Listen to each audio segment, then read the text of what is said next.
One day in February, there appeared on Mr. Williams's desk in the Art Museum of a certain university a catalogue from J.W. Britnell, a London dealer. And accompanying it was a typewritten communication, which ran as follows. Dear sir, we beg to call your attention to number 978 in our accompanying catalogue, which we shall be glad to send on approval. Yours faithfully, J.W. Britnell. To turn to number 978 in the accompanying catalogue was the work of a moment, and in the place indicated, Mr. Williams found the following entry. 978, unknown. Interesting mezzotint, view of a manor house, early part of the century, black frame, 2 guineas. It was not especially exciting, and the price seemed high. However, as Mr. Britnell, who knew his business and his customers, seemed to set store by it, Mr. Williams wrote a postcard for the article to be sent on approval. A parcel of any kind always arrives a day later than you expect it, and that of Mr. Britnell proved no exception to the rule. It was delivered at the museum by the afternoon post of Saturday, after Mr. Williams had left his work. And it was accordingly brought round to his rooms in college by the attendant. Here he found it when he came in to tea with a friend, Professor Binks. It was a rather indifferent mezzotint, and an indifferent mezzotint is perhaps the worst form of engraving known. It presented a full-face view of a not-so-very large manor house of the last century, with 3 rows of plain sashed windows with rusticated masonry about them, a parapet with balls or vases at the angles, and a small portico in the center. On either side were trees, and in front a considerable expanse of lawn. The legend AWF Sculpsit was engraved on the narrow margin, and there was no further inscription. The whole thing gave the impression that it was the work of an amateur. What in the world Mr. Britnell could mean by affixing the price of 2 guineas to such an object was more than Mr. Williams could imagine. He turned it over with a good deal of contempt. Upon the back was a paper label, the left-hand half of which had been torn off. All that remained were the ends of 2 lines of writing. The first had the letters NGLEY Hall, the second SSEX. What is this place? Said Binks. Just what I'm going to try and find out, said Williams, going to the shelf for a gazetteer. Look at the back. Somethingly Hall, either in Sussex or Essex. But I can't imagine how Britnell thinks he can charge 2 guineas for it. There aren't even any figures to give it life. I don't think it's so badly done, replied Binks. The light is rather cleverly given, and I would have thought there were figures, or at least a figure just on the edge in front. And indeed there was. Hardly more than a black blot in one corner of the engraving. The head of a man or woman, a good deal muffled up, the back turned to the spectator and looking towards the house. Williams had not noticed it before. Still, he said, I can't spend 2 guineas of museum money on a picture of a place I don't know. Further attempts by Williams to locate the subject of his picture in the gazetteer proved unsuccessful, and in due course he went down to Hall for dinner. Later in the evening he returned with a few of his colleagues, and I have little doubt that whist was played and tobacco smoked. During a lull in these operations, Williams picked up the mezzotint from the table without looking at it and handed it to a person mildly interested in art, telling him where it had come from and the other particulars which we already know. The gentleman took it carelessly, looked at it, then said in a tone of some interest, It's really a very good piece of work, Williams, and the figure, though it's rather too grotesque, is somehow very impressive. Yes, isn't it? Said Williams, who was just then busy giving whiskey and soda to others of the company, and was unable to come across the room to look at the view again. But some time past midnight, after the visitors had departed, and as he was lighting his bedroom candle, the picture once again caught his eye. And what he saw made him very nearly drop the candle on the floor. In the middle of the lawn, in front of the unknown house, there was a figure, where no figure had been at 5 o'clock that afternoon. It was crawling on all 4s towards the house, and it was muffled in a strange black garment with a white cross on the back. I do not know what is the ideal course to pursue in a situation of this kind. I can only tell you what Mr. Williams did. He took the picture, locked it up in a drawer, and retired to bed. But first, he wrote out and signed an account of the extraordinary change which the picture had undergone since it had come into his possession. The following morning, he invited his neighbor Nisbet to breakfast. During the meal, nothing was said about the mezzotint by Williams, save that he had a picture on which he wished for Nisbet's opinion. But afterwards, when the morning pipe was at last lighted, he unlocked the drawer and, without looking at the picture, put it into Nisbet's hands. "Now," he said, "I want you to tell me exactly what you see in that picture. Describe it, if you don't mind, rather minutely. I'll tell you why afterwards." "Well," said Nisbet, "I have here a view of a country house, English, I presume, by moonlight." "Moonlight? Are you sure of that?" "Certainly. The moon appears to be on the wane, if you wish for details, and there are clouds in the sky." "All right. Go on. Though I'll swear there was no moon when I saw it first." "Well, there's not much more to be said," continued Nisbet. "The house has 3 rows of windows, 5 in each row, except at the bottom where there's a porch instead of the middle one." "But what about figures?" said Williams. "There aren't any." "What? No figure on the grass in front? Not a thing. You'll swear to that?" "Certainly I will. Oh, there's just one other thing. One of the windows on the ground floor, left of the door, is open." "Is it really?" cried Williams in great excitement. "My goodness. He must have got in." It was quite true. There was no figure, and there was the open window. Williams, after a moment of speechless surprise, went to the writing table and scribbled for a short time. Then he brought 2 papers to Nisbet and asked him first to sign one, his own description of the picture, which you've just heard, and then to read the other, which was Williams's statement written the night before. "Yes," said Nisbet, "I expect you're right. He's got in. It looks very much as if we were assisting at the working out of a tragedy somewhere. The question is, has it happened already, or is it going to come off? We must find out what the place is and get this thing photographed before it goes further." While Nisbet dealt with the photograph, Williams went in search of Mr. Green, who had been college bursar for many years. The college had property in Sussex and Essex, and Green had travelled widely in both counties. However, he was not to be found for the moment. His business had taken him to Brighton, and he was not expected to return until the following day. "What do you mean to do now?" asked Nisbet. "Are you going to sit down and watch the picture all day?" "Well, no, I think not," said Williams. "I rather imagine we're meant to see the whole thing. And besides, I have a kind of idea that it wouldn't change much, if at all, in the daytime. We might go out for a walk this afternoon and come in to tea or whenever it gets dark. I shall leave it out on the table here. My skip can get in, but no one else." It was 5 o'clock when they returned to Williams's rooms. The first thing they saw was the picture leaning up against a pile of books on the table, as it had been left.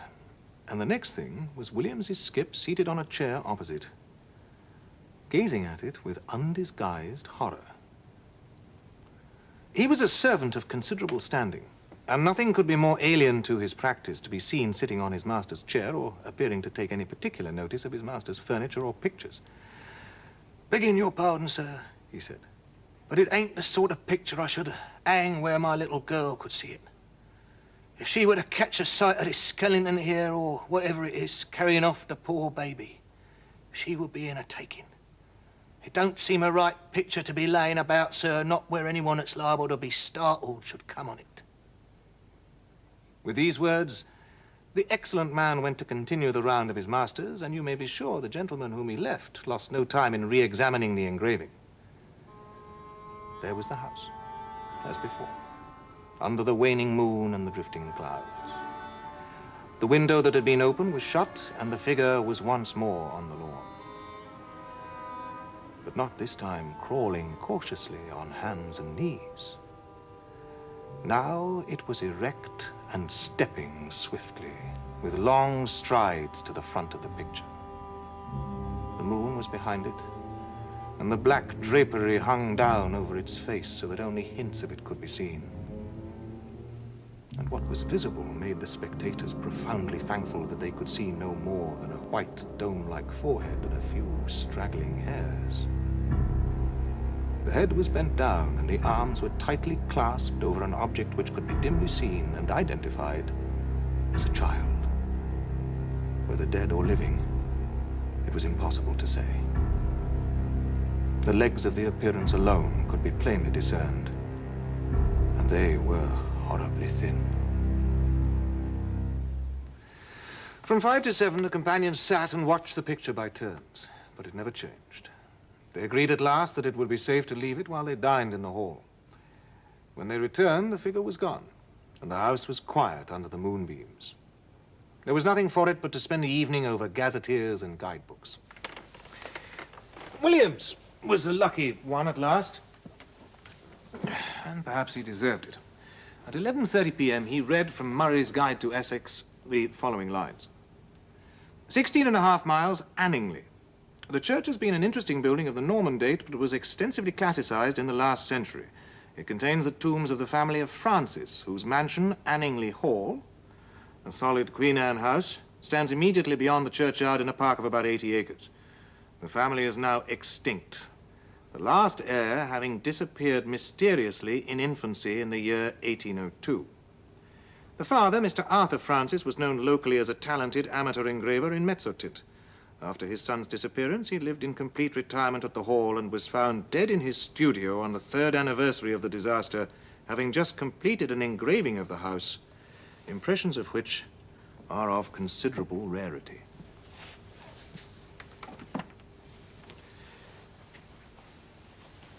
The next day, Mr. Green the bursar returned from Brighton and was at once able to identify the house as Anningley Hall. Is there any kind of explanation of the figures, was the question which Williams naturally asked. I don't know, I'm sure.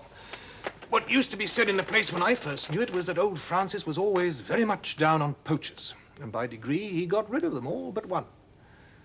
Gaudy was his name, and he was the last surviving member of a very old family. I believe they were lords of the manor at one time. What, like the man in Tess of the D'Urbervilles? Williams put in. Yes, I dare say. It's not a book I could ever read myself, but this fellow could show a row of tombs in the church there that belonged to his ancestors, and all that went to sour him a bit. Anyway, he always kept just on the right side of the law, until one night the keepers found him at it in a wood right at the end of the estate. Well, you can imagine there was a row, and this man Gaudy was unlucky enough, poor chap, to shoot a keeper. Well, that was just what Francis wanted, and poor Gaudy was strung up in double-quick time. I've been shown the place he was buried in, on the north side of the church. You know the way in that part of the world. Anyone that's been hanged or made away with themselves, they bury them that side. As I said, he was the last of his line. And it was always rumored that some friend of his must have planned to get hold of Francis's boy and put an end to his line, too. I should say now that it looks more as if old Gaudy had managed the job himself. I've only to add that the picture is now in the Ashleighan Museum, and that though carefully watched, it's never been known to change again.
I have to tell you of a curious series of events which happened in Castringham Hall in Suffolk. In the year 1690, the district in which the hall is situated was the scene of a number of witch trials. One of the victims was a Castringham woman. Mrs. Mothersole was her name, and what seems to have been fatal to her was the evidence of the then proprietor of Castringham Hall, Sir Matthew Fell. He deposed to having watched her on 3 different occasions from his window at the full of the moon, gathering sprigs from the great old ash tree which grew within half a dozen yards of the house, and whose branches all but touched the upper windows. On each occasion, Sir Matthew had done his best to capture the woman, But she had always taken alarm at some accidental noise he'd made, and all he could see when he got down to the garden was a hare running across the park in the direction of the village. Mainly on this evidence, though there was much more of a less striking and unusual kind from other parishioners, Mrs. Mothersole was found guilty and condemned to die. She was hanged a week after the trial with 5 or 6 more unhappy creatures at Bury St. Edmunds.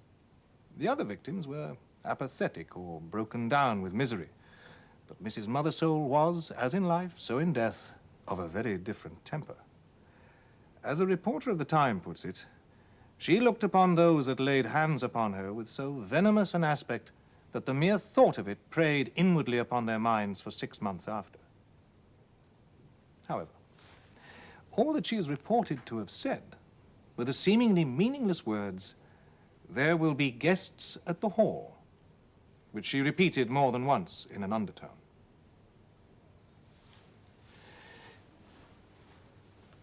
A few months after the execution, when the moon of May was at the full, Sir Matthew and the vicar, Mr. Crome, were taking an evening stroll in sight of the ash tree, which I described as growing near the windows of the building, when Sir Matthew stopped and said, "What is it that runs up and down the stem of the ash? It is never a squirrel. They will all be in their nests by now." The vicar looked and saw the moving creature, and he could have sworn, he said, that, squirrel or not, it had more than 4 legs. Still, not much was to be made of the momentary vision, and the 2 men parted. Next day, Sir Matthew Fell was not downstairs at 6 in the morning, as was his custom, nor at 7, nor at 8. Hereupon the servants went and knocked at his chamber door. In the absence of a reply from within, the door was opened at last from the outside, and they found their master dead. His corpse swollen and black. The parson was fetched, and among papers he left are some notes, which I quote for the sake of the light they throw upon the course of events and also upon the common belief of the time. There was not any the least trace of an entrance having been forced to the chamber, but the casement stood open, as my poor friend would always have it in this season. The body was very much disordered as it lay in the bed, being twisted after so extreme a sort as gave too probable conjecture that my worthy friend and patron had expired in great pain and agony. There was on the table by the bedside a Bible, in which my friend used nightly and upon his first rising to read a set portion. And I, taking it up, it came into my thoughts to make trial of that old and superstitious practice of drawing the sortes. I made then 3 trials, opening the book and placing my finger upon certain words, which gave in the first these words from Luke 13:7, "Cut it down." In the second, Isaiah 13:20, "It shall never be inhabited." And upon the third experiment, Job 39:30, "Her young ones also suck up blood." This is all that need be quoted from Mr. Crome's papers. Sir Matthew Fell was duly coffined and laid into the earth, and his son, Sir Matthew II, succeeded to the title and estates. It is to be mentioned, though the fact is not surprising, that the new baronet did not occupy the room in which his father had died, nor, indeed, was it slept in by anyone during the whole of his occupation. The second Sir Matthew died in 1735 and was duly succeeded by his son, Sir Richard. It was in his time that the great family pew was built out to the north side of the parish church. So large were the squire's ideas that several of the graves on that unhallowed side of the building had to be disturbed to satisfy his requirements. Among them was that of Mrs. Mothersole. A certain amount of interest was excited in the village when it was known that the famous witch was to be exhumed, and the feeling of surprise and indeed disquiet was very strong when it was found that, though her coffin was fairly sound and unbroken, there was no trace whatever inside it of body, bones, or dust. The incident revived for a time all the stories of witch trials, and Sir Richard's orders that the coffin should be burnt were thought by a good many to be rather foolhardy, though they were duly carried out. One morning, it was in 1754, Sir Richard woke after a night of discomfort. His chimney had smoked persistently, and something had so rattled about the window that no man could get a moment's peace. Further, there was a prospect of several guests arriving in the course of the day. He must move to a room with a western lookout so that the sun could not wake him so early, and it must be out of the way of the business of the house. The housekeeper was at the end of her resources. "Well, Sir Richard," she said, "you know that there is but one room like that in the house, and that is Sir Matthew's, the west chamber. No one has slept there these 40 years. "Well, put me in there, for there I'll lie tonight," said her master. Any further discussions on the subject were cut short by the arrival of a visitor, William Crome, grandson of the late vicar. "I must ask your indulgence for this intrusion," he said, "but I am riding to Bury St. Edmunds with what haste I can make, and I have called in on my way to leave with you some papers of my late grandfather's, which we recently came upon. It is thought you may find some matters of family interest in them." They went to the study. The packet which young Mr. Crome had brought contained, among other things, the notes which the old vicar had made upon the occasion of Sir Matthew Fell's death. And for the first time, Sir Richard was confronted with the enigmatical sortes biblicae which you've heard. They amused him a great deal. "Well," he said, "my grandfather's Bible gave one prudent piece of advice: cut it down. If that stands for the ash tree, he may rest assured I shall not neglect it. Such a nest of catarrhs and agues was never seen." He took from the bookcase a Bible, which, sure enough, bore on the flyleaf the inscription, "To Matthew Fell, from his loving godmother, Anne Aldous, 2nd September, 1659. "It would be no bad plan to test the old prophet again, Mr. Crome. I will wager we get a couple of names in the Chronicles. What have we here? 'Thou shalt seek me in the morning, and I shall not be.' Well, well, your grandfather would have made a fine omen of that, eh? No more prophets for me." In the afternoon came the house guests. The Bishop of Kilmore, Lady Mary Harvey, Sir William Canfield, etc. Dinner at 5, wine, cards, supper, and dispersal to bed. Next morning, Sir Richard was disinclined to take his gun with the rest. He walked instead along the terrace with the Bishop of Kilmore. This prelate, unlike a good many of the Irish bishops of his day, had visited his see, and indeed resided there for some considerable time. "You could never get one of my Irish flock to occupy that room, Sir Richard," he said, pointing to the window of the west room. "They will always have it that it brings the worst of luck to sleep near an ash tree. And you have a fine growth of ash not 2 yards from your chamber window. Perhaps it has given you a touch of its quality already, for you do not seem, if I may say it, so much the fresher for your night's rest as your friends would like to see you. It can hardly be wholesome to have the air you breathe strained, as it were, through all the leafage. Your lordship is right there, I think, but I had not my window open last night. It was rather the scratching and rustling that went on, no doubt from the twigs sweeping the glass, that kept me open-eyed. Still, the tree is to come down tomorrow, so I shall not hear much more from it." The day passed quietly, and night came, and the party dispersed to their rooms and wished Sir Richard a better night. And now we are in his bedroom, with the light out, and the squire in bed. The night outside is still warm, so the window stands open.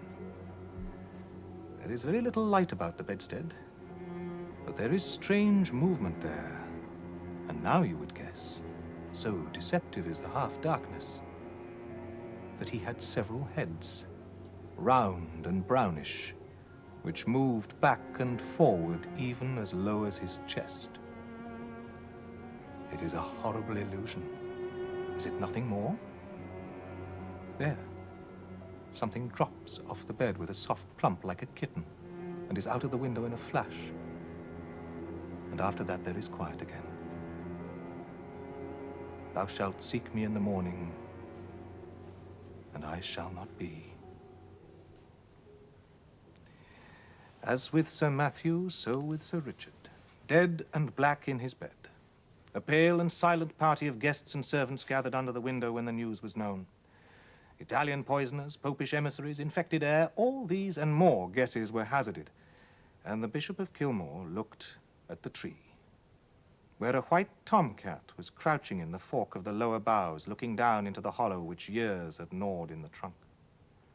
It was watching something inside the tree with great interest. Suddenly it got up and craned over the hole. Then a bit of the edge on which it stood gave way, and it went slithering in. Everyone looked up at the noise of the fall. It is known to most of us that a cat can cry, but few of us have heard, I hope, such a yell as came out of the trunk of the great ash. 2 or 3 screams there were, and then a slight and muffled noise of some commotion or struggling. "There is something more than we know of in that tree," said Sir William Kentfield to the bishop. "My life upon it, but the secret of these terrible deaths is there. I am for an instant search." And this was agreed upon. A ladder was brought, and one of the gardeners went up. But looking down into the hollow, he could detect nothing save a few dim indications of something moving. A lantern was lit, and the gardener let it down by rope. They saw the yellow light upon his face as he bent over, and saw his face struck with an incredulous terror and loathing before he cried out in a dreadful voice and fell back from the ladder in a dead faint.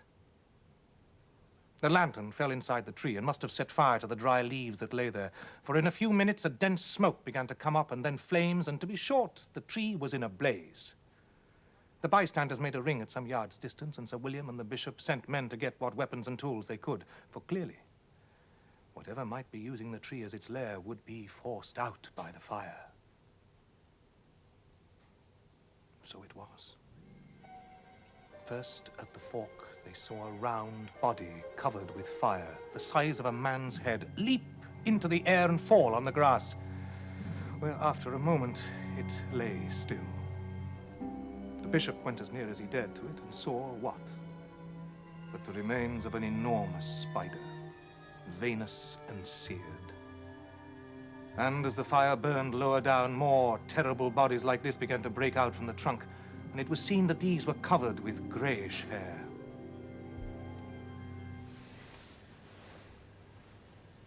All that day the ash burned, and until it fell to pieces, the men stood about it and from time to time killed the brutes as they darted out.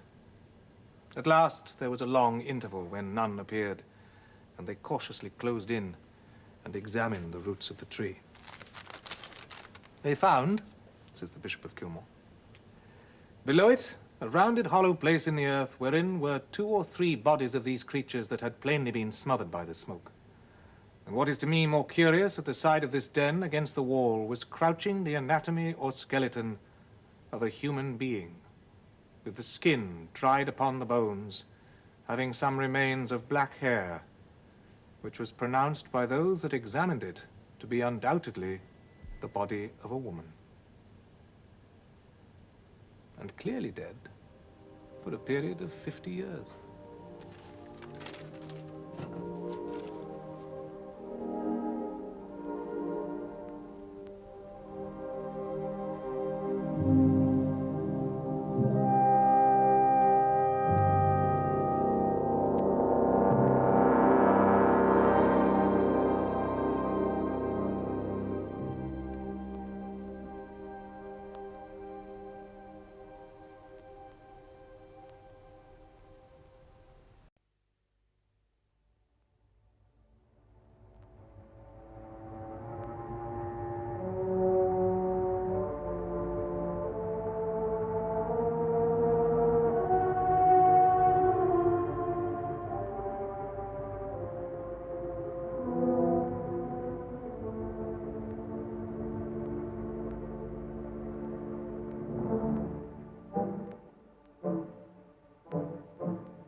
There were, in an early year of this century, 2 members of the troop of scouts attached to a famous school, named respectively Arthur Wilcox and Stanley Judkins.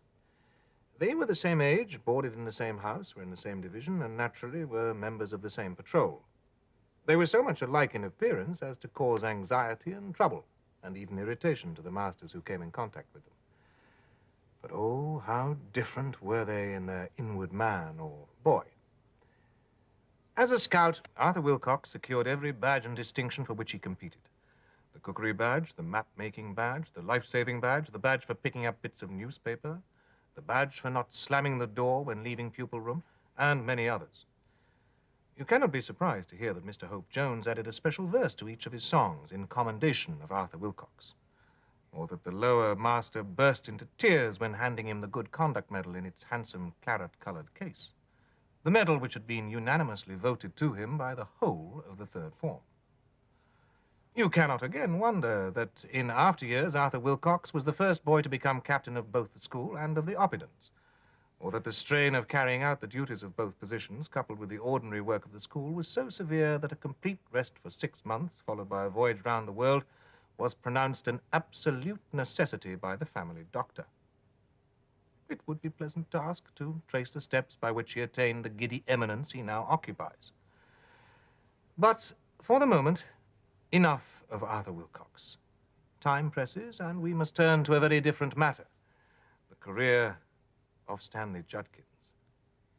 As a scout, Stanley Judkins secured no badge save those which he was able to abstract from members of other patrols.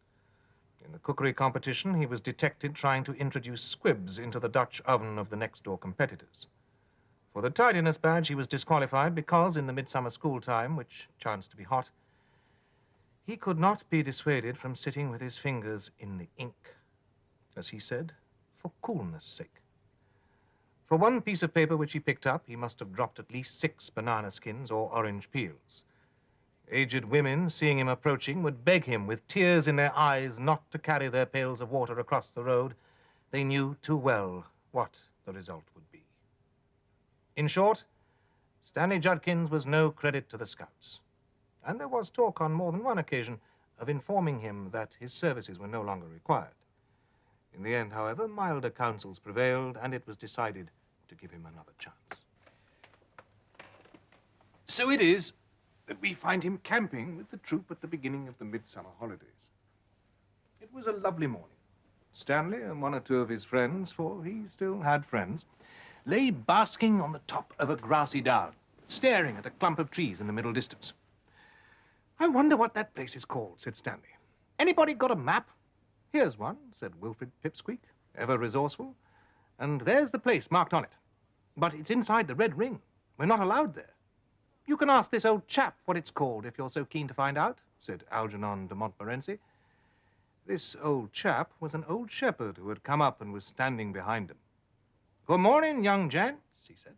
"You got a fine day for your doings, ain't you?" "Yes, thank you," said Algernon with native politeness. "Can you tell us what that clump over there's called? And what's that thing inside it?" "Of course I can tell you," said the shepherd. "That's Wailing Well, that is. But you ain't got no call to worry about that. There ain't a man or a sheep in these parts uses Wailing Well, nor haven't done all the years I've lived here." "Well, there'll be a record broken today, then," said Stanley Judkins, "because I shall go and get some water out of it for tea." "Sakes alive, young gentleman," said the shepherd in a startled voice. "Don't you get to talking that way. Why, ain't your master give you notice not to go by there?" "Yes, they have," said Wilfred Pipsqueak. "Shut up, you ass," said Stanley Judkins. "What's the matter with it? Isn't the water good?" "I don't know as there's anything much wrong with the water," said the shepherd. "All I know is my old dog wouldn't go through that field, let alone me or anyone else that's got a morsel of brains in their heads." "But I see there's tracks in it," said Wilfred. "Someone must go through it sometimes." "Tracks," said the shepherd. "I believe you. 4 tracks. 3 women and a man." "Who are they?" asked Algernon. "Why do they go there?" "There's some, perhaps, could tell you who they was," said the shepherd. "But it was afore my time they come by their end. And why they goes there still is more than the children of men can tell. Except I've heard they was all bad uns when they was alive." "Why, you don't mean they're deaders?" cried Stanley. "What rot! You must be a lot of fools to believe that. Who's ever seen them, I'd like to know?" "I've seen 'em, young gentleman," said the shepherd. "About 4 o'clock of the day it was, much such a day as this. I see 'em, each one of 'em, come peering out the bushes and stand up and work their way slow by them tracks towards the trees in the middle where the well is." "And what were they like? Do tell us," said Algernon and Wilfred eagerly. "Rags and bones, young gentlemen. All 4 of 'em fluttering rags and whitey bones. It seemed to me as if I could hear 'em clacking as they got along. Very slow they went and looking from side to side." The boys pondered for some moments on what they'd heard, after which Wilfred said, "And why is it called Wailing Well?"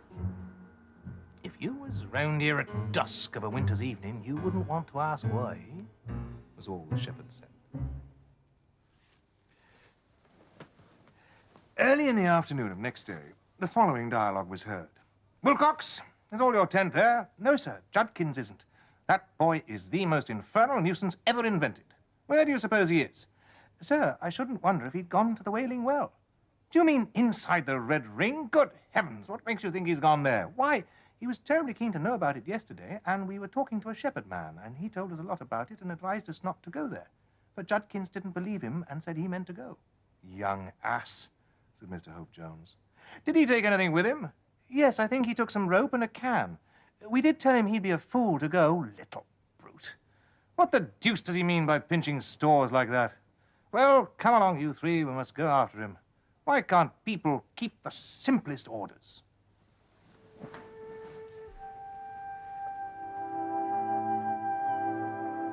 It was a wonderful day of shimmering heat. The sea looked like a floor of metal. There was no breath of wind. They were all exhausted when they got to the top and flung themselves down on the hot grass. Below them, the well inside the clump of bent and gnarled Scotch firs was plainly visible, and so were the 4 tracks, winding about among the thorns and rough growth. "Nothing to be seen of him yet," said Mr. Hope Jones. "But we must keep a sharp lookout. I thought I saw the bushes stir down there." "Yes," said Wilcox, "so did I. Look, no, that can't be him. It's somebody, though, putting their head up, isn't it? I thought it was, but I'm not sure." Silence for a moment. Then, "That's him, sure enough," said Wilcox, "getting over the hedge on the far side. Don't you see? With a shiny thing. That's the can you said he had." "Yes, it's him. And he's making straight for the tree," said Wilfred. At this moment, Algernon, who had been staring with all his might, broke into a scream. "What's on that track? On all 4s. Oh, it's the woman. Oh, don't let me look at her. Don't let it happen." And he rolled over, clutching at the grass and trying to bury his head in it. "Stop that," said Mr. Hope Jones loudly, but it was no use. "Look here," he said. "I must go down there. You stop here, Wilfred, and look after that boy. Wilcox, you run as hard as you can to the camp and get some help." They ran off, both of them. Wilfred was left alone with Algernon and did his best to calm him, but indeed he was not much happier himself. From time to time, he glanced down the hill and into the field. He saw Mr. Hope Jones drawing nearer at a swift pace, and then, to his great surprise, he saw him stop, look up and round about him, and turn quickly off at an angle. What could be the reason? He looked at the field, and there he saw a terrible figure. Something in ragged black with whitish patches breaking out of it. The head perched on a long, thin neck, half hidden by a shapeless sort of blackened sunbonnet. The creature was waving thin arms in the direction of the rescuer who was approaching, as if to ward him off. And between the 2 figures, the air seemed to shake and shimmer as he had never seen it. He looked away hastily to see Stanley Judkins making his way pretty quickly towards the clump, and in proper scout fashion, picking his steps with care to avoid treading on snapping sticks or being caught by arms of brambles. Evidently, though he saw nothing, he suspected some sort of ambush, and was trying to go noiselessly. Wilfred saw all that, and he saw more, too. With a sudden and dreadful sinking of the heart, he caught sight of someone among the trees waiting, and again of someone, another, of the hideous black figures, working slowly along the track from another part of the field, looking from side to side as the shepherd had described it. Worst of all, he saw a 4th, unmistakably a man this time, rising out of the bushes a few yards behind the wretched Stanley, and painfully, as it seemed, crawling into the track. On all sides, the miserable victim was cut off. Wilfred was at his wits' end. He rushed at Algernon and shook him. "Get up," he said. Yell as loud as you can. Oh, if we'd only got a whistle." Algernon pulled himself together. "There's one," he said. "Wilcox's, he must have dropped it." So one whistled, the other screamed. In the still air, the sound carried. Stanley heard. He stopped. He turned round, and then, indeed, a cry was heard, more piercing and dreadful than any that the boys on the hill could raise. It was too late. The crouched figure behind Stanley sprang at him, and caught him about the waist. Stanley struck with his can, the only weapon he had. The rim of a broken black hat fell off the creature's head and showed a white skull with stains that might be wisps of hair. By this time, one of the women had reached the pair and was pulling at the rope that was coiled about Stanley's neck. Between them, they overpowered him in a moment. The awful screaming ceased, and then the three passed within the circle of the clump of firs. Yet for a moment, it seemed as if rescue might come. Mr. Hope Jones had scrambled over the hedge and was plunging through the bushes. At the same time, the boys glanced behind them and saw a troop of figures coming over the top of the next down. The rescuers from the camp had arrived. A few hasty words and all were dashing down the hill. They had just entered the field when they met Mr. Hope Jones. Over his shoulder hung the corpse of Stanley Judkins. He'd cut it from the branch to which he found it hanging, waving to and fro. There was not a drop of blood in the body. On the following day, Mr. Hope Jones sallied forth with an axe, and with the expressed intention of cutting down every tree in the clump and of burning every bush in the field. He returned with a nasty cut in his leg and a broken axe helve. Not a spark of fire could he light, and on no single tree could he make the least impression. I have heard that the present population of the Wailing Well field consists of 3 women, a man, and a boy. Such is the story of the career of Stanley Judkins, and of a portion of the career of Arthur Wilcox. It has, I believe, never been told before. If it has a moral, that moral is, I trust, obvious. If it has none, I do not well know how to help it.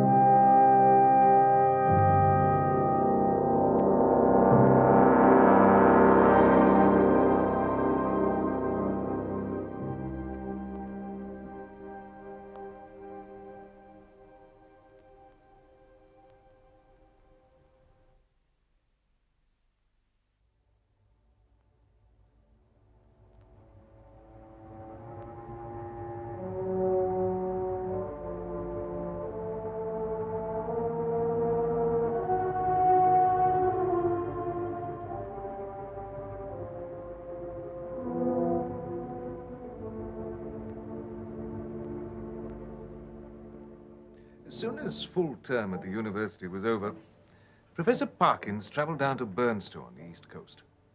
The village boasted a fine golf course, and Parkins planned to spend a week or so there improving his game.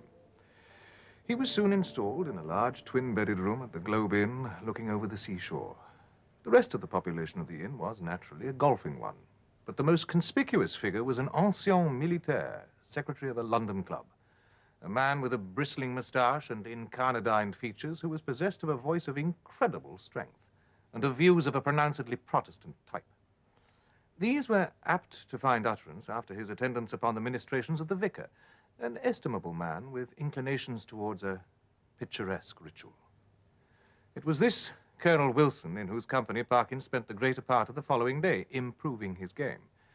And whether the process of improvement were to blame or not, by the end of the afternoon, the Colonel's demeanor had assumed a coloring so lurid that even Parkins jibbed at the thought of walking home with him from the links. He decided instead to go back to the inn by way of the beach, and while there was still enough light, to try and discover the site of an ancient Templar's preceptory, which he knew to be in the area. He soon found what he was looking for. A patch of somewhat broken ground covered with small depressions and mounds. At one end, there was an oblong eminence which could possibly have been the base of a platform or altar. It might, thought Parkins, be as well to probe the soil here for evidences of masonry, and he took out his knife and began scraping away the earth. Now followed another little discovery. A portion of soil fell inward as he scraped and disclosed a small cavity. As he withdrew the knife, he heard a metallic clink. When he introduced his hand, it met with a cylindrical object lying on the floor of the hole. Naturally enough, he picked it up. And when he brought it out into the light, he could see that it was of man's making, a metal tube about 4 inches long, and evidently of some considerable age.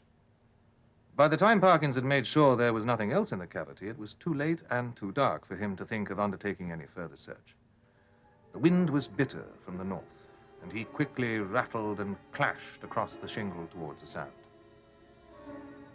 One last look behind showed him a prospect of company on his walk in the shape of a rather indistinct personage who seemed to be making great efforts to catch up with him but made little, if any, progress. Parkins decided that he almost certainly did not know this person and that it would be absurd to wait until he came out. Besides, there was less than a quarter of an hour until dinner. And perhaps that is why Parkins felt obliged to run most of the way back to the inn without once looking behind him. When he met the colonel at dinner, peace, or as much of it as that gentleman could manage, reigned once more on the military bosom. Nor was she put to flight in the hours of bridge that followed, for Parkins was a more than respectable player. He felt that he had spent his evening in quite a satisfactory way, and it was nearly midnight when he retired to his room and saw on the chest of drawers his little discovery of that afternoon. With some curiosity, he turned it over by the light of a candle. It was of bronze, he now saw, and was shaped very much like a modern dog whistle. Examining it more closely, he could see that there were marks on it, and not merely marks, but letters. Quis est iste qui venit. I am a little rusty in my Latin, thought Parkins, but it ought to mean, who is this who is coming? Well, the best way to find out is evidently to blow the whistle for him. He blew, tentatively, and stopped, suddenly, startled and yet pleased at the note he had elicited. It had a quality of infinite distance in it, and soft as it was, he somehow felt it must be audible for miles around. It was a sound, too, that seemed to have the power of forming pictures in the brain. He saw quite clearly for a moment a vision of a wide, dark expanse at night with a fresh wind blowing, and in the midst a lonely figure. How employed, he could not tell. Perhaps he would have seen more. But at that moment, there was a tremendous gust of wind. The window burst open, and both candles in the room were instantly extinguished. The force of the gale was enough to tear the room to pieces. Parkins, struggling with the casement, felt almost as if he were pushing back a sturdy burglar, so strong was the pressure. Then all at once it slackened, and the window banged to and latched itself. Quickly as it had risen, the wind did not fall at once. On it went, through the night, moaning and rushing past the house, at times rising to a cry so desolate that it might have made fanciful people feel quite uncomfortable. Even the unimaginative, thought Parkins as he lay in his bed, might be happier without it. Whether it was the wind or the excitement of golf or the researches in the preceptory that kept him awake, he was not sure. He found a little vicarious comfort in the idea that someone else was in the same boat, for he could hear one of his neighbors tossing and rustling in bed, too. Finally, with many misgivings as to incipient failure of eyesight, overworked brain, excessive smoking, and so on, Parkins resigned himself to light a candle and read. The scraping of the match on the box and the glare of light must have startled some creatures of the night, rats or whatnot, which he heard scurry across the floor from the side of his bed with much rustling. The match went out before he could see anything, but the second one burned better, and the candle was duly lit. Parkins pored over a book until sleep of a wholesome kind came upon him, and for about the first time in his orderly and prudent life, he forgot to blow out the candle, so that when he woke in the morning, there was still a flicker in the socket and a sad mess of guttered grease on the top of the little table. After breakfast, he was in his room, putting the finishing touches to his golfing costume, when one of the maids came in. "Would you like any extra blankets on your bed, sir?" she asked. "Ah, thank you," said Parkins. "Yes, I think I should like one. It seems likely to turn colder." "Which bed should I put it on, sir?" "Why, the one I slept in last night," exclaimed Parkins. "I beg pardon, sir, but you seem to have tried both of them. Leastways, we had to make them both up this morning." "Really? How very absurd," said Parkins. "Well, I may have disordered it more than I thought when I unpacked my things. I'm very sorry to have given you the extra trouble, I'm sure." Then he set forth, with a stern determination to improve his game. I'm glad to be able to report that he succeeded so far in his enterprise that the colonel, whom fortune had again allotted to him for a partner, became quite chatty as the morning advanced. "Extraordinary wind we had last night," he boomed. "In my old home, we should have said that someone had been whistling for it." "Should you indeed?" said Parkins. "Well, I would certainly not hold with such a superstitious belief myself, though, as it happens, I was whistling last night, and the wind seemed to come absolutely in answer to my call." The colonel, upon hearing Parkins' account of the discovery of the whistle at the site of the Templars' preceptory, opined that he should be careful about using a thing that had belonged to a set of papists. After all, you never knew what they might have been up to. From this topic, he diverged to the enormities of the vicar, who, in the colonel's view, was at the least a concealed papist, if not a Jesuit. And Parkins, who could not very readily follow the colonel in this region, did not disagree with him. In fact, they got on so well together in the morning that there was no talk on either side of their separating after lunch. The subject of the whistle, however, was not raised again until after dinner, when Parkins produced it from his room for the colonel to see. The old warrior turned it over gingerly in the light of a candle. "What do you mean to do with it?" he asked. "Well, when I get it back to Cambridge, I shall submit it to some of the archaeologists there, and if they consider it worth having, I may present it to one of the museums." Said the colonel. "Well, you may be right. All I know is that if it were mine, I should chuck it straight into the sea. Still, I expect with you it's a case of live and learn. I hope so, I'm sure, and I wish you a good night." Parkins must have slept for an hour or more when a sudden sound shook him up in a most unwelcome manner. For some minutes he lay there. Then he turned over sharply and listened breathlessly with his eyes wide open. There had been a movement, he was sure, in the empty bed on the opposite side of the room. Now it began again. A rustling and shaking, surely more than any rat could cause. I can figure to myself something of the professor's bewilderment and horror, for I have in a dream 30 years back seen the same thing happen. But it will be hard, perhaps, to imagine how dreadful it was to him to see a figure suddenly sit up in what he had known was an empty bed. He was out of his own bed in one bound and made a dash towards the window where lay his only weapon, a walking stick. This was the worst thing he could have done, because the personage in the empty bed, with a sudden, smooth motion, moved across the room and took up a position with outspread arms in front of the door. Parkins watched it for some moments in a horrid perplexity. Somehow the idea of getting past it and escaping through the door was intolerable to him. And as for its touching him, he would sooner dash himself through the window than have that happen. It stood for a moment in a band of dark shadow. Then it began to move in a stooping posture. And all at once the spectator realized with some horror and some relief that it must be blind. For it seemed to feel about it with its muffled arms in a groping and random fashion. Turning half away from him, it became suddenly conscious of the bed he'd just left, darted towards it and bent over and felt in the pillows in a way which made Parkins shudder as he had never in his life thought it possible. In a very few moments, it seemed to know that the bed was empty, and then moving forwards into the area of light and facing the window, it showed for the first time what manner of thing it was.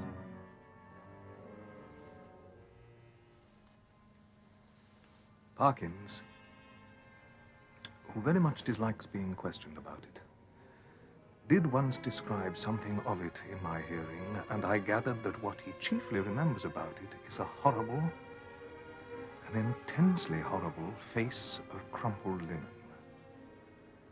But he was not at leisure to watch it for long. With formidable quickness, it moved into the middle of the room, and as it groped and waved, one corner of its draperies swept across Parkins' face. Though he knew how perilous a sound was, he could not keep back a cry of disgust, and this gave the searcher an instant clue. It leapt towards him, and the next moment he was halfway through the window, backwards, uttering cry upon cry at the utmost pitch of his voice, and the linen face was thrust close into his own. At this almost the last possible second, deliverance came. The colonel burst the door open and was just in time to see the dreadful group at the window. When he reached the figures, only one was left. Parkins sank forward into the room in a faint, and before him on the floor lay a tumbled heap of bedclothes. Colonel Wilson asked no questions, but busied himself in keeping everyone else out of the room and in getting Parkins back to his bed, and himself, wrapped in a rug, occupied the other bed for the rest of the night. Early on the next day, he left the hotel door carrying a small object between his fingers and thumb, which he cast as far into the sea as a very brawny arm could send it. The whole thing, he said, served to confirm his opinion of the Church of Rome.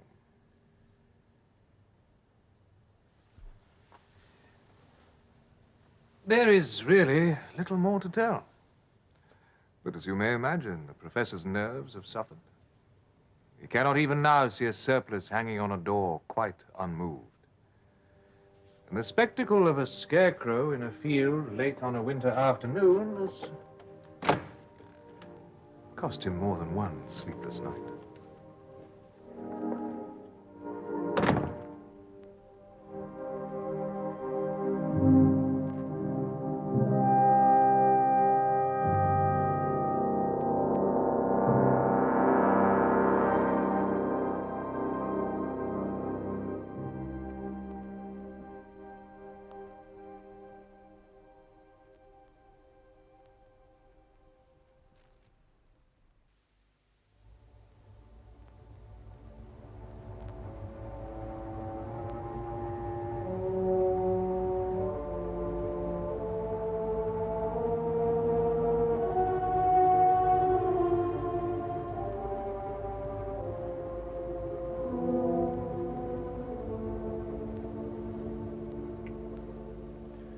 Mr. and Mrs. Anstruther were at breakfast in the parlour of Westfield Hall in the county of Essex.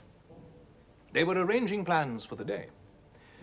"George," said Mrs. Anstruther, "I think you had better go to Malden and see if you can get any of those knitted things I was speaking about which would do for my stall at the bazaar." "Oh, well, if you wish it, Mary, of course I can do that. But I had half arranged to play a round with Geoffrey Williamson this morning. What shall you do yourself?" "Why, when the work of the house is arranged for, I must see about laying out my new rose garden. By the way, before you start out for Malden, I wish you would just take Collins to look at the place I fixed upon. You know it, of course." "Oh, yes. Where we were saying there must have been a summer house once. The place with the old seats and the posts. But do you think there's enough sun there? My dear George, do allow me some common sense. There will be plenty of sun when we've got rid of some of the box bushes. All I want Collins to do is clear away the old posts and seats and things before I come out in an hour's time. And I hope you will manage to get off fairly soon." Within a few minutes, Mr. Anstruther had discovered Collins in the greenhouse, and they were on their way to the site of the projected rose garden. I am inclined to believe that Mrs. Anstruther, though in the habit of describing herself as a great gardener, had not been well advised in her selection of a spot for the purpose. It was a small, dark clearing, bounded on one side by a path, and on the other by thick box bushes, laurels, and other evergreens. The ground was almost bare of grass and dark of aspect. Remains of rustic seats and an old corrugated oak post somewhere near the middle of the clearing had given rise to Mr. Anstruther's conjecture that a summer house had once stood there. Clearly, Collins had not been put in possession of his mistress's intentions with regard to this plot of ground, and when he learnt them from Mr. Anstruther, he displayed no enthusiasm. "Of course, I could clear them seats away soon enough," he said. "But that's firm in the ground, that post is. That's been there a number of years, Mr. Anstruther. I doubt I shan't get that up, not quite so soon as what I can do with them seats." "But your mistress specially wishes it to be got out of the way in an hour's time," said Mr. Anstruther. Collins smiled and shook his head slowly. "You'll excuse me, sir, but you feel of it for yourself. No, sir, no one can't do what's impossible to 'em, can they, sir? I could get that post up by after tea time, sir, but that'll want a lot of digging. What you require, sir, you see, sir, if you'll excuse me naming of it, you want the soil loosening round this post here, and me and the boy, we shall take a little time doing of that." "Very well," sighed Mr. Anstruther. "I'll tell your mistress that you can see your way to clearing the seats at once and the post this afternoon. Good morning." Collins was left rubbing his chin. Mrs. Anstruther received the report with some discontent, but did not insist upon any changes of plan. By 4 o'clock that afternoon, she had just settled down to her sketch of the church as seen from the shrubbery, when a maid came hurrying down the path to say that Miss Wilkins had called. Miss Wilkins was one of the few remaining members of the family from whom the Anstruthers had bought the Westfield estate some years back. She'd been staying in the neighborhood, and this proved to be a farewell visit. The two ladies strolled through the grounds of the hall and eventually reached the site of the planned rose garden. The details of the project were laid before Miss Wilkins at some length, but her thoughts were evidently elsewhere. "Yes, delightful," she said at last, rather absently. But do you know, Mrs. Anstruther, I'm afraid I was thinking of old times, and how neither my brother Frank nor I would ever care to be alone in this place when we were children. But one very hot autumn day, I was looking for Frank to fetch him to tea, and going down this path, I suddenly saw him asleep on the bench in the old summer house with such a dreadful look on his face that I really thought he must be ill or even dead.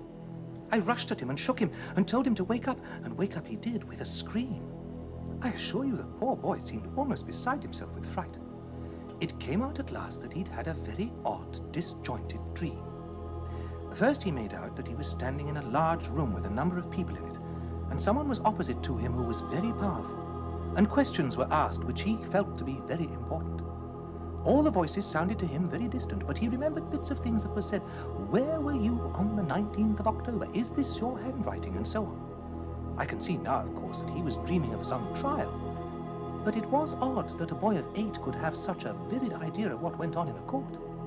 He said that all the time he felt the most intense anxiety and oppression and hopelessness.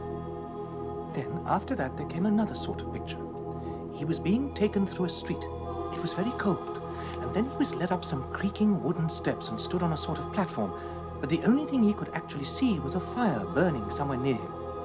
Someone who had been holding his hand left hold of it and went towards this fire, and if I had not wakened him up, he didn't know what would have become of him. A curious dream for a child to have, wasn't it? Well, so much for that. It must have been later in the year that I was sitting in the arbor just about sunset reading a book. All at once, I became conscious that someone was whispering to me. The only words I could distinguish were something like, "Pull, pull, I'll push, you pull." I started up in something of a fright. The voice sounded so hoarse and angry, and yet as if it came from a long, long way off, just as it had done in Frank's dream. But it was strongest when I put my ear to an old post, which was part of the end of the seat. In fact, it was just like that post you have there. My father got to know that both of us had had a fright in the arbor, and he went down there himself one evening after dinner, and the arbor was pulled down at very short notice. I recollect hearing my father talking about it to an old man who used to do odd jobs in the place, and the old man saying, "Don't you fear for that, sir. He's sound enough in there so long as no one lets him out." But when I asked who it was, I could get no satisfactory answer. I've often asked the older people in the village whether they knew of anything strange, but either they knew nothing or they wouldn't tell me. The conversation moved on, and Miss Wilkins took her leave shortly afterwards.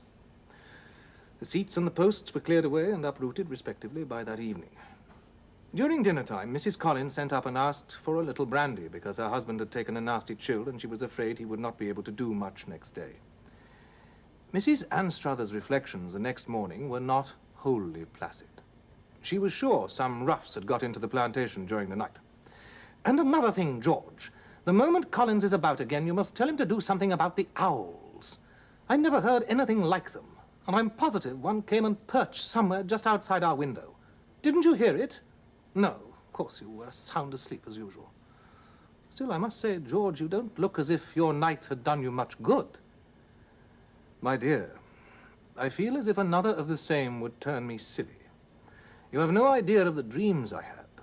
First, I was in an old-fashioned sort of panelled room. I remembered there was a fireplace with a lot of burnt papers in it, and I was in a great state of anxiety about something.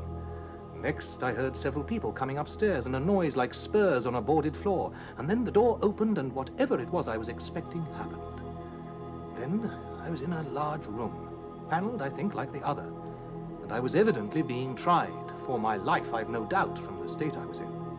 I had no one speaking for me, and somewhere there was a fearful fellow. On the bench, I should have said, only that he seemed to be pitching into me most unfairly, and twisting everything I said, and asking most abominable questions about dates when I was at particular places, and letters I was supposed to have written, and why I had destroyed some papers. And I recollect his laughing at answers I made in a way that quite daunted me. I am quite certain that there was such a man once, and a most horrible villain he must have been. After that, I was taken outside. Was it a dark, cold day, and a fire burning somewhere near you? By George, yes it was. And someone was holding on to my arm, and I remember seeing a ladder and hearing the sound of a lot of people. I've no doubt it was an execution for high treason, but Mary, I know what you are going to ask. I suppose this is an instance of a kind of thought reading. Miss Wilkins called yesterday and told me of a kind of dream her brother had as a child when they lived here, and something did no doubt make me think of that when I was awake last night listening to those owls and those men talking and laughing in the shrubbery, and so, I suppose, from my brain it must have got into yours while you were asleep. Curious, no doubt. But I'm sorry it gave you such a bad night. After lunch, Mrs. Anstruther settled herself comfortably upon her sketching chair on the path leading through the shrubbery to the side gate of the churchyard. She worked hard, and the drawing was becoming a really pleasant thing to look upon by the time that the wooded hills to the west had shut out the sun. She rose and turned towards the house, pausing for a time to take delight in the limpid, green western sky. As she stood there, something rustled in the box bush on her left, and she turned and started at seeing what at first she took to be a 5th of November mask peeping out among the branches. She looked a little closer. It was not a mask. It was a face, large, smooth, and pink. She remembers the minute drops of perspiration which were starting from its forehead. She remembers how the jaws were clean-shaven and the eyes shut. She remembers also, and with an accuracy which makes the thought intolerable to her, how the mouth opened and a single tooth appeared below the upper lip. As she looked, the face receded into the darkness of the bush. The shelter of the house was gained and the door shut before she collapsed. Mr. and Mrs. Anstruther had been for a week or more recruiting at Brighton before they received a circular from the Essex Archaeological Society and a query as to whether they possessed certain historical portraits which it was desired to include in the forthcoming work on Essex portraits, to be published under the Society's auspices. This was an accompanying letter from the Secretary, which contained the following passage. We are especially anxious to know whether you possess the original of the engraving of which I enclose a photograph. It represents the Lord Chief Justice under Charles II, who, as you doubtless know, retired after his disgrace to Westfield, and is supposed to have died there of remorse. It may interest you to hear that the parish was so much troubled after his death that the rector of Westfield summoned the parsons of all the neighbouring parishes to come and lay him, which they did. A curious entry in the register at Prior's Roothing notes that the stake is in the field adjoining to the churchyard of Westfield on the west side. Perhaps you can let us know if any tradition to this effect is current in your parish.